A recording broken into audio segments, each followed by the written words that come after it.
ko lang din ipaalam na magpapaabot uli kami no, ng notice para sa inyo dahil para din sa kalaman ng lahat, di ba? Medyo mainit din at dapat natin pag-usapan yung napipintong Philippine-Japan Visiting Forces Agreement. Marami tayong kinaharap dyan sa VFA na problema sa VFA, dyan sa EDCA.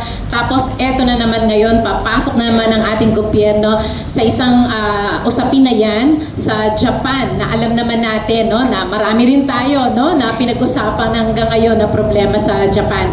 Inaasahan po namin uli kayo doon sa araw na iyon, no, sa pagkakataon na iyon. Bukas meron tayong forum para doon. Papaabot po namin para makasama po namin kayo para pag-usapan natin ang Philippine-Japan Visiting Forces Agreement, ang impact nito at ang effect nito sa ating bansa. Maraming pong salamat.